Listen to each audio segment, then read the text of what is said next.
are places in this world that never let go of their secrets, where the air feels heavier, the shadows seem to move, and the past presses in so close you can almost feel it breathing down your neck.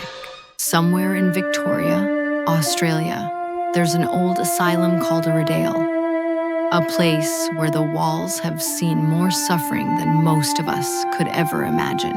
And about a year ago, I found myself standing at its gates, about to become part of its story. You might wonder why anyone would set foot inside a place like Aradale Asylum, especially at night. The answer, embarrassingly enough, is peer pressure. My best friend's family had planned the tour for my 16th birthday, and after enough persuasion, I agreed. I believed in the supernatural, but I also knew the dangers of dabbling with things we don't understand. My friend was curious, maybe even a little reckless, but for me, the fear was real. Aradale Asylum isn't just another abandoned building. At its peak, there were nearly 900 patients each year, people who were sent there because no other asylum could handle them. What happened behind those doors is hard to talk about even now.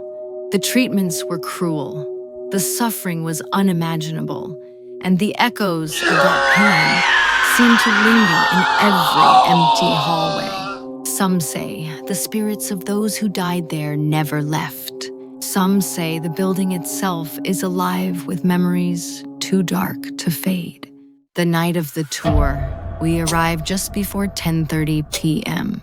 Even from the car, Aradale looked like something out of a nightmare. Huge, gray, and drained of all color. It was the kind of place that made you want to turn around and leave, but we went in anyway. Inside, our guide handed out 6 lanterns to different people in the group. My friend and I were the youngest by far.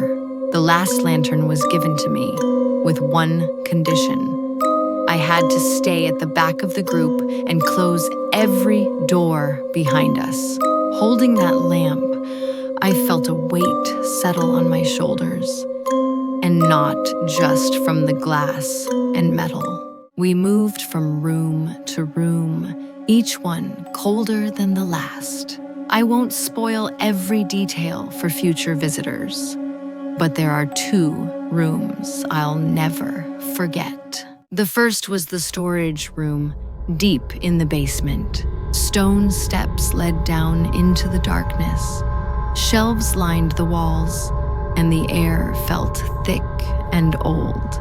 As the guide talked, I tried to listen, but my nerves were getting the better of me. When it was time to leave, I waited for everyone else to go up the stairs. That's when it happened. As I put my foot on the 3rd step, I felt a hard poke in my shoulder, sharp enough to make me turn around, but there was nothing behind me. Just darkness, waiting. I didn't stop to look. I ran up the steps and slammed the door shut, heart pounding in my chest. It sounds simple now, but in that moment, it felt like something wanted to make sure I never left. But nothing compares to what happened later. Near the end of the tour, we entered the surgery room. There was a steel table in the center, 2 doors at the far end, and a history that made my skin crawl. Everyone gathered in a semicircle around the table as the guide began to speak.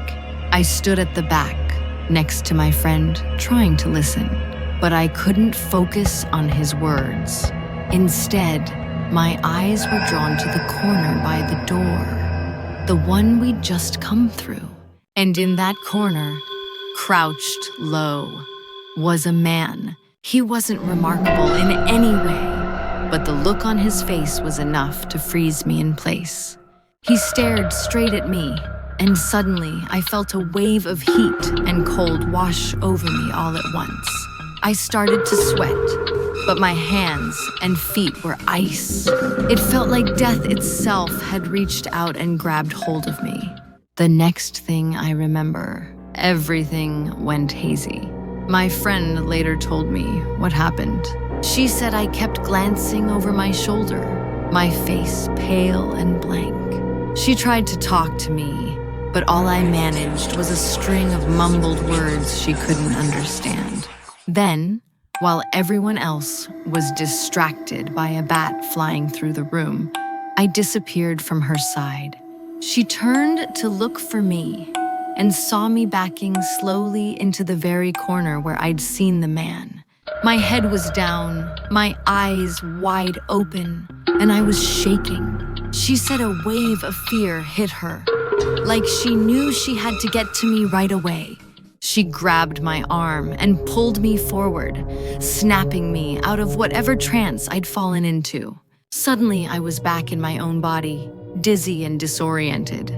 I heard the guide say, "If you feel faint, leave the room immediately." But I couldn't move.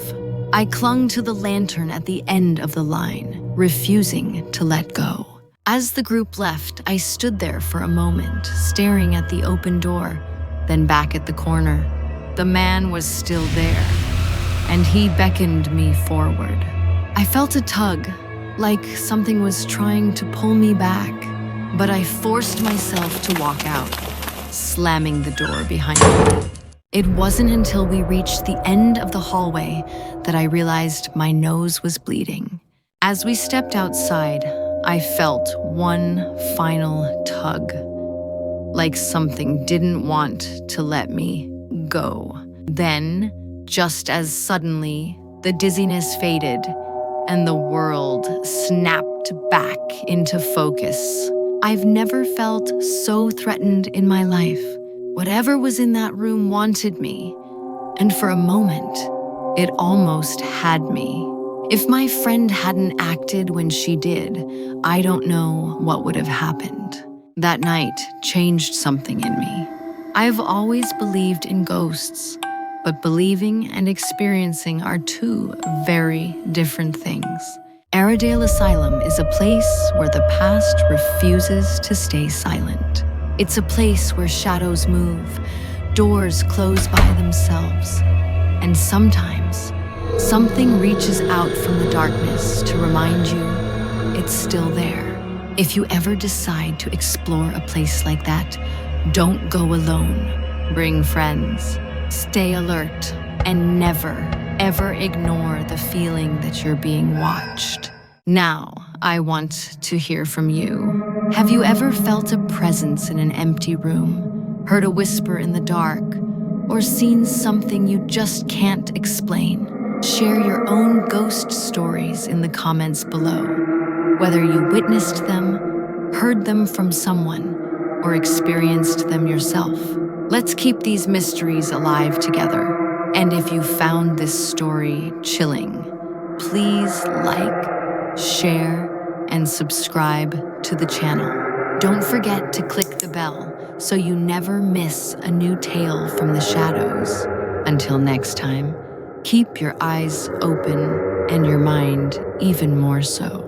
You never know what might be waiting for you when the lights go out